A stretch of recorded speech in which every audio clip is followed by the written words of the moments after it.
Everybody loves an underdog story, and with the Shanghai Dragons staring down the barrel of a winless 0-40 Overwatch League inaugural season, no underdog is bigger. Potentially the biggest loss streak in esports history, Dragons have 1 week, one shot, one opportunity to try to overcome the odds. The Overwatch community has rallied around the Dragons in a way that other esports and sports typically don't. When the Dragons play, it's basically a home game, and because the fans know that the team needs more help than some of their LA counterparts, they bring the heat with the chance and the support. Everyone, even other pro players on Twitter, want to see the Dragons get a win. We're going to take a look at their last week's schedule and then break down some of the team fights that came from a match that they probably should have won against the Florida Mayhem, which will also color how likely we think they're going to be able to snag a win before the season ends. This week, their two opponents are the LA Gladiators and the San Francisco Shock. Now, granted, neither of these teams would be considered S tier, however, both of them have seen gains in the Stage 4 meta, so much so that Shock, who's out of the final playoff contention, can actually make the stage playoffs, redeeming their lackluster building season as they acquire their new players, and their other match against the Gladiators need a win in order to secure their way into the finals playoffs, so they're not going to be going easy either. The Gladiators are a bit more of a tech team who flex to heroes like Doomfist in order to counter the Brigida meta, are comfortable playing the Widowmaker comps, and also utilizing Brigida themselves. And the Shock as well are pretty confident in this meta with their newfound power in their coach, Krusty, who has utilized their roster in ways that they haven't previously, and although hasn't transformed the Shock into the best team in the league, has definitely made them take some significant steps up, and now are able to command the meta in a lot of their matches, with one of the star players for me being Sinatra, who not only still pulls out the Tracer sometimes in the right circumstance, but can flex on to meta and counter meta heroes like Brigida and Junkrat when needed. These two teams are quite troubling for the Dragons because their inexperience has shown whenever a meta swap has happened.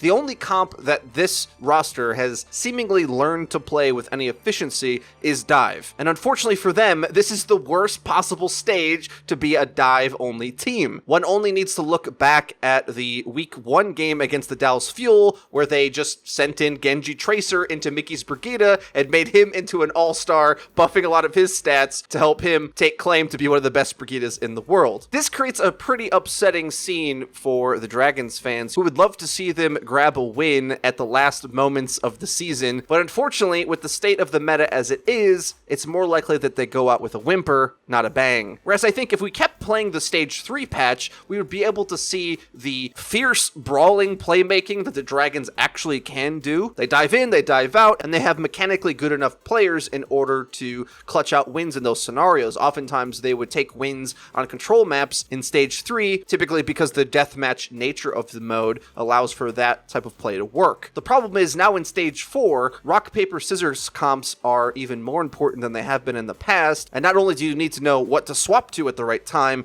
you need to know how to play the different comps that you need to swap to. And if Dragons can only really play one well, it kind of spells doom, especially against two of the more flexible teams in the league right now. Truly, Mayhem was the best shot they had to take a win, and unfortunately, they couldn't secure that one either. We're going to take a look back at some of the team fights versus the Mayhem in a series where they were up 2-1 with an opportunity to put their foot down and close the series out with their first win, but Florida Mayhem rolled back the last 2 maps in order to take it, and we're going to specifically look at why that was the case. The round that ended up losing the series kind of shows exactly what I mean. Because they're not very comfortable on non-dive comps, this bunker comp kind of just gets wrecked, and they don't really know what their objective is even when they're trying to come retake. They lose the long-range battle, they're not really sure what their tanks are trying to accomplish other than jumping into the line of fire, and it's play like this that comes from not really knowing the limitations of what your tanking presence can accomplish. They plop their tanks in front as if they're going to live longer than they end up living, and aren't setting it up at the right timing in order to open up a window for their Widowmaker to get an angle to get a kill. If you funnel your tanks in front, they're just jumping into a crossfire blender, and it's this principle, probably above all else, else that I think is ultimately why the Shanghai Dragons can't get a win, even when they look kind of close,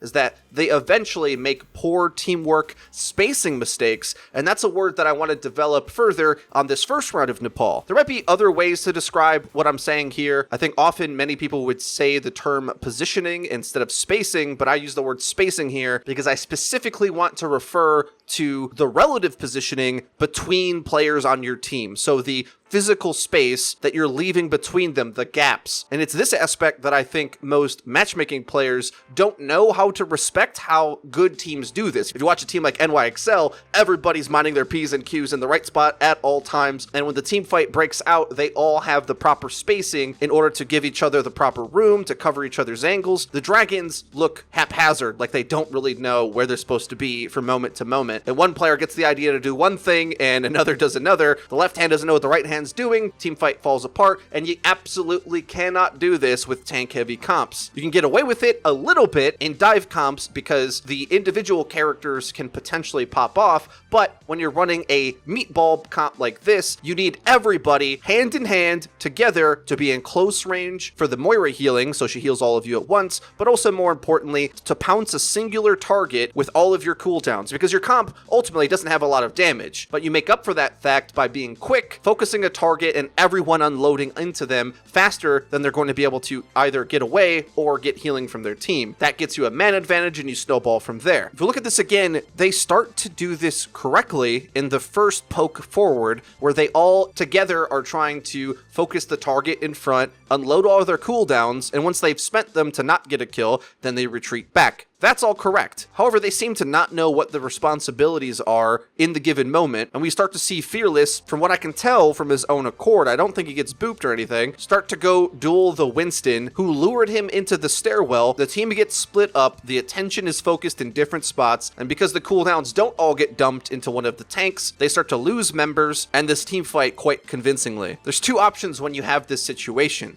Once you spend your cooldowns, you need to play more passive to lure them to come contest the point. You have the brawl comp, they have to touch the point. You don't need to go off and chase someone who's not really a threat at this moment, unless your entire team does it. If they decide that they want to get some whacks in and think they can exploit the Winston, they all need to go in together, but either the calling or just the assumed spacing in the team wasn't quite there. And further, everyone needs to stand together in order to give the Zarya a charge, because the reason why Zarya works so well in these death ball comps triple tank is that when you pop a bubble on your teammate, any and all of the damage the enemy should be sending at you should hit towards your death ball where your bubbles are. Whereas if you split up and the Zarya has to bubble, you give the opportunity for the enemy to ignore that bubble and then focus on a unprotected target, making the comp not be actualized at all. This makes for Nepal to be a very tricky decider map, even if they ever were to take one of the two remaining teams to the fifth map, because Nepal is a map that thrives on compositional counterpicking. On Village, we've seen Bastion, May Reaper. On Sanctum, we almost always see the Orisa Roadhog. And on Shrine, you either can play Death Ball or Dive. But even then, the DPS picks can be subject to change as well. It's a very meta-diverse map, and that is bad for the Dragons, which is in stark contrast to a map like Lijiang, which they look a bit better on, which at least 2 of the 3 stages favor Dive a lot. The last clip I want to look at is Gibraltar in overtime, because I think it shows both the tragedy and the potential of what the Dragons are bringing to the table, where sometimes they can get things to work, but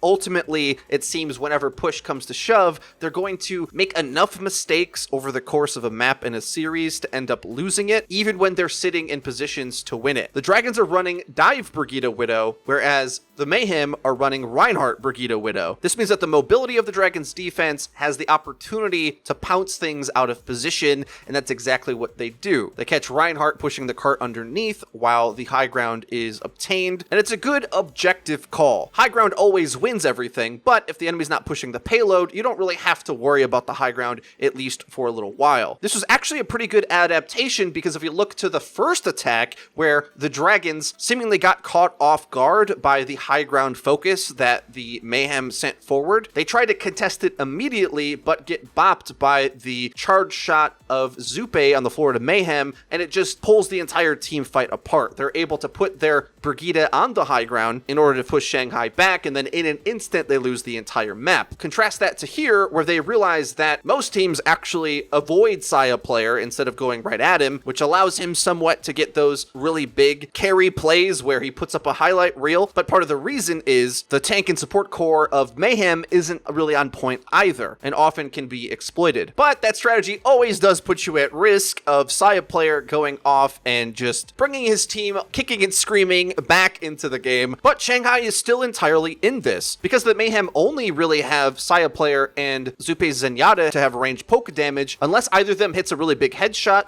they can kind of maintain in this position, but for whatever reason, they think they have to pop Valkyrie even though Mayhem hasn't forced their way onto the cart yet. Not only do they pop Valkyrie, they don't really engage hard enough to make use out of it, and everything just goes awry after this point. I don't hate the idea of using Valkyrie to go aggressive. I mean, the damage amp alone can burst down some frags, and when you have even respawn installed, especially based on the Mayhem's comp, you probably could even get another retake here. But the problem is most of the Mayhem are too far away to even be diveable, so the Mayhem correctly just sort of step backwards a little bit in order to outplay the premature Valkyrie entirely. Not only that, in order to try to make use of the poorly timed Valkyrie, the Mayhem bait them in even further. Now the Dragons are pushing down the ramp in order to try to go get kills at the fleeing members who are avoiding their ult, and it does get a kill on the Brigida, but the peel comes back. Zupe is allowed to use his Transcendence, which flips this brawl on the low ground on its head, and Freefil gets absolutely zero value out of his Transcendence in turn. The Dragons are trying to brawl down here on the low ground, and as soon as he sees his teammates in danger down here, Freefil needs to pop the Transcendence and fly down there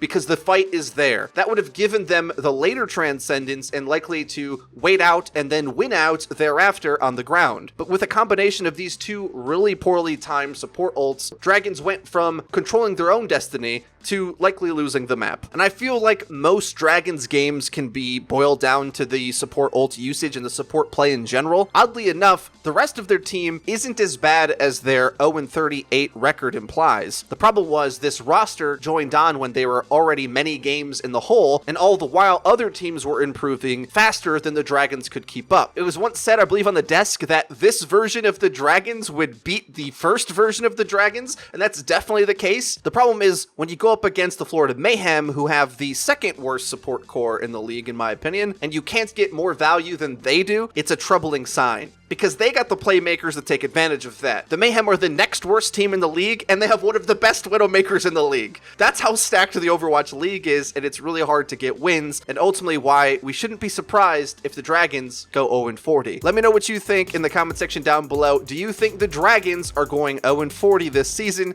or are you holding out hope and are going to be sending the Dragons energy via Twitch chat come this week's Overwatch League matches? If you enjoyed the video and you found it useful, please be sure to leave it a like. It really does help us out and lets us know that you're enjoying the content. And if you haven't already, please subscribe because we upload each and every day, so you can want to hit the bell icon so that you get notified when our videos go live. Link to the description is our Twitter, where we tweet out news, updates, and dank memes. That's been it for me. I've been Frito for your Overwatch. I'll see you guys next time.